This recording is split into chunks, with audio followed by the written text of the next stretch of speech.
Hello नमस्कार दोस्तों। आज मैं रस का टॉपिक लेके आया हूँ हिंदी में, जो बहुत इम्पोर्टेंट है। किसी न किसी हर किसी एग्ज़ाम में इससे कुछ न कुछ क्वेश्चन ज़रूर बनते हैं। 2 से 3 क्वेश्चन बनते ही बनते हैं, चाहे आप कोई भी एग्ज़ाम दें। तो ये बहुत इम्पोर्टेंट टॉपिक है जिसके जिसके ऑब्जेक्टिव लगाना एक बहुत फ़ायदेमंद है। एंटीबायोटिक का रूप है, इसलिए हाँ, खासकर जब कोई भी एग्ज़ाम देते हैं हम, तो हमें घटना चक्र की जरूर याद आती है। तो घटना चक्र का ऑब्जेक्टिव सॉल्व करने के कुछ फ़ायदे हैं, इसलिए एक अच्छी बुक है जिसका ऑब्जेक्टिव हमेशा लगाते हैं, किसी भी सब्जेक्ट का हो। इसलिए हम हिंदी का घटना चक्र कुछ क्वेश्चन उठाते हैं, उसके ऑब्जेक्टिव लगाते हैं। तो शुरू करते हैं।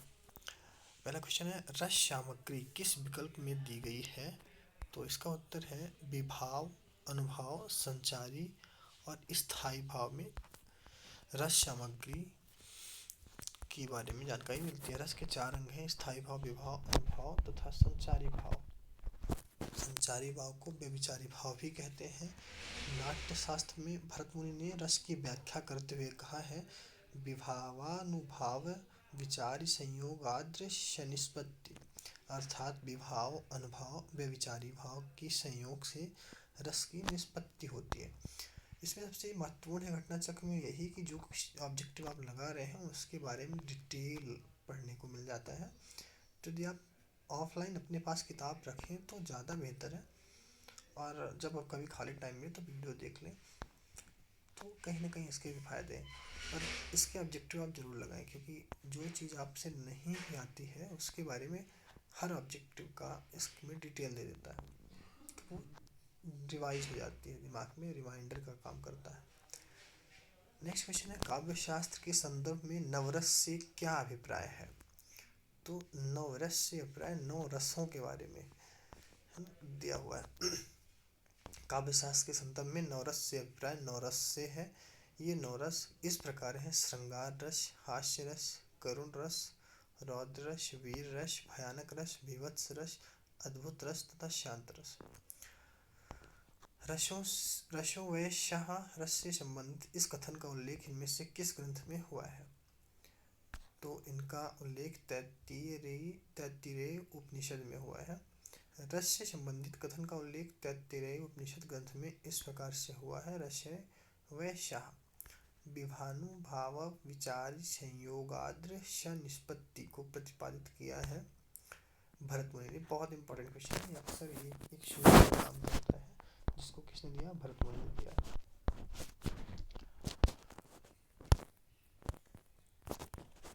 रस की संख्या,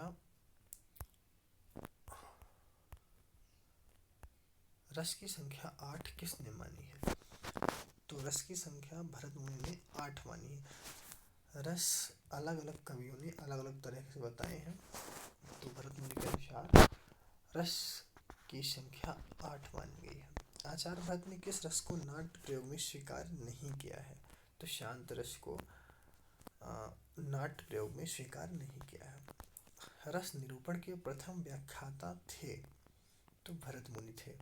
प्रथम व्याख्याता भरत मुनि थे। विशेष रूप से जो भावों को प्रकट करते हैं उसे कहते हैं विभाव। जो भाव को प्रकट करते हैं उन्हें विभाव कहते हैं। विशेष रूप से जो भाव को प्रकट करते हैं उन्हें विभाव कहते हैं। रसानुभूति के कारण अथवा रसों को उदित करने वाली सामग्री विभाव कहलाती है। विभाव के 2 भेद हैं, आलंबन और उद्दीपन। आलंबन और उद्दीपन क्या होता है, ये आप तो डिटेल में पढ़े ही होंगे। भाव शांति, भाव संधि और भाव सबलता का संबंध भाव के किस भेद से है? तो संचारी भाव से है। देखिए, आप इस ऑब्जेक्टिव को पढ़ने से पहले रस को पढ़ के जरूर आए। उद्दीपन क्या है, आलंबन क्या है, कौन सा रस क्या है, उसकी स्थायी भाव क्या है। ये करने से आपको थोड़ा सा इन ऑब्जेक्टिव लगाने में सहूलियत हो जाएगी और आप आसानी से आप सिर्फ रिवाइज करेंगे।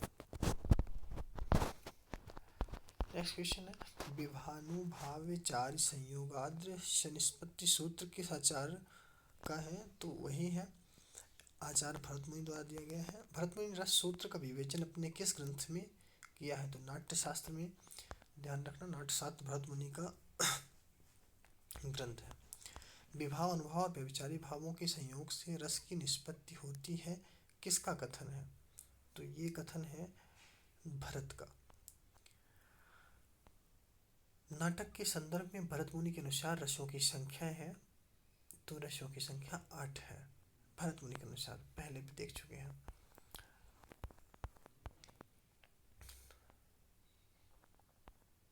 वाणी और अंगों के अभिनय द्वारा जिनसे प्रकट हो वे हैं अनुभाव। वाणी और अंगों के अभिनय द्वारा जिनसे प्रकट हो वे हैं अनुभाव। वाणी और अंगों के अभिनय द्वारा जिनसे प्रकट हो वे अनुभव हैं। मानव मन में स्थायी भाव को जागृत होने पर कुछ शारीरिक चेष्टाएं भी उत्पन्न होती हैं जिन्हें अनुभाव कहा जाता है। जैसे सांप को देखकर व्यक्ति चिल्लाने या भागने लगे तो उससे यह शारीरिक चेष्टा अनुभाव कहलाती है। अनुभाव के भेद विषयों के आचार में मतभेद है। भरत के अनुभावों के 3 भेद दिए हैं, वाचिक, अंगिक और सात्विक। और फिलहाल आप ये समझ लें कि अनुभाव क्या है। शारीरिक चेष्टाएं, मतलब जो प्रतिक्रिया हम किसी चीज को देखकर करते हैं उसे अनुभाव कहते हैं। रोमांच किस तरह का अनुभव है? सात्विक। रोमांच सात्विक अनुभव है। ज्यों ज्यों पटु छटकती हठति हसति नचावति नैना, त्यों त्यों निपट उदारहु भगवा दैत्य बनैना। पंक्ति में कौन सा अनुभाव है? तो इसमें कायिक अनुभाव है। कायिक। प्रस्तुत पंक्तियों में पट वस्त्र का झटकना, हंसना तथा आदि यह इंगित करता है कि यह सारी क्रिया शरीर के अंगों द्वारा हो रही है, अतः यह कायिक अनुभाव है। आचार्य देव ने किस भाव को 34वां संचारी भाव कहा है? छल को। आचार्य देव ने छल को 34वां संचारी भाव कहा है। आश्रय कहते हैं इसमें उत्पन्न होने वाले अस्थिर मनोविकारों को संचारी भाव कहते हैं। ये संचारी इसलिए कहे जाते हैं क्योंकि यह स्थिर नहीं रहते और बीच बीच में प्रकट होकर विलीन हो जाते हैं। इनसे स्थायी भाव की पुष्टि होती है। इनको व्यभिचारी भाव भी कहते हैं। ये 33 हैं। देव कवि ने छल नामक एक और संचारी भाव ढूंढ निकाला जिसे वे 34वां संचारी भाव कहते हैं। रसों के संचारी भावों की कुल संख्या 33 है। संचारी भावों की कुल संख्या 33 मानी गई है। वे इस प्रकार हैं, दिए हुए हैं। हर्ष, चिंता, गर्व, जड़ता, विपोध, मोह, स्मृति, मरण, व्याधि, मद, श्रम, आवेग, दीनता, शंका, उत्सुकता, विषाद, त्रास, मति, असूया, उग्रता, निर्वेद, आलस्य, उन्माद, व्रीड़ा, ग्लानि, स्वप्न, चपलता, धृति, अमर्ष, निद्रा, अवहितता, अपस्मार तथा वितर्क।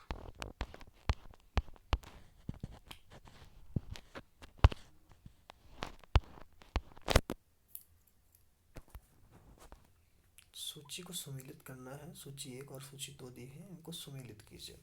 तो दिया है अद्भुत, वीर, रौद्र, करुण। इनके स्थायी भाव दिए हैं। तो अद्भुत का क्या होगा? विस्मय। वीर का क्या है? उत्साह। और रौद्र का क्रोध, करुण का शोक। तो ये आंसर क्या होगा इसका आप देख सकते हैं। सी आंसर इसका है। अद्भुत का विस्मय, वीर का उत्साह, रौद्र का क्रोध, करुण का शोक। निम्नलिखित में से विकल्प में स्थायी भाव दिए गए हैं।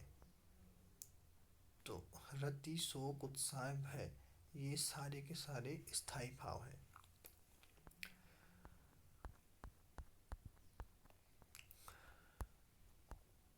किस रस का संचारी भाव उग्रता, गर्व, हर्ष आदि है? तो वीर रस का स्थायी भाव उग्रता, गर्व, हर्ष आदि माना गया है। भीभत्स रस का स्थायी भाव है जुगुप्सा।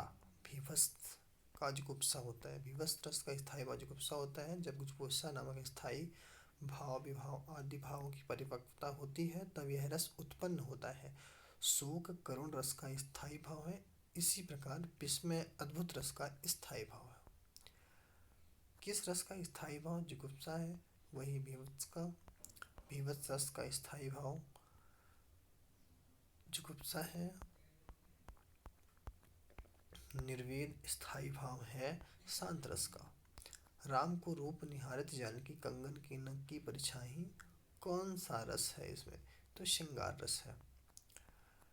प्रस्तुत पंक्ति में श्रृंगार रस है। यहाँ राम आलम्बन, सीता आश्रय, कंकन की नग में परछाई देखना उद्दीपन, राम की परछाई को देखकर आदि अनुभव, स्तंभ, हर्ष आदि संचारी भाव, स्थायी भाव रति है जो इन सबसे पुष्ट होकर संयोग श्रृंगार रस का परिपाक करता है। श्रृंगार रस का स्थायी भाव है रति। श्रृंगार रस का स्थायी भाव प्रेम या रति होता है। जहाँ नायक तथा नायिका सौंदर्य तथा प्रेम संबंधी वर्णन किया जाता है वहाँ श्रृंगार रस होता है। इसके दो भेद हैं, संयोग श्रृंगार तथा वियोग अथवा विप्रलम्भ श्रृंगार। श्रृंगार रस का स्थायी भाव है रति। मेरे तो गिरधर गोपाल दूसरा न कोई, जाके सिरसो मोर मुकुट मेरो पति सोई। कौन सा रस है? तो श्रृंगार रस है। अभी तो ये थे इतने क्वेश्चन। अगर क्वेश्चन अच्छे लगे तो लाइक और सब्सक्राइब जरूर करें।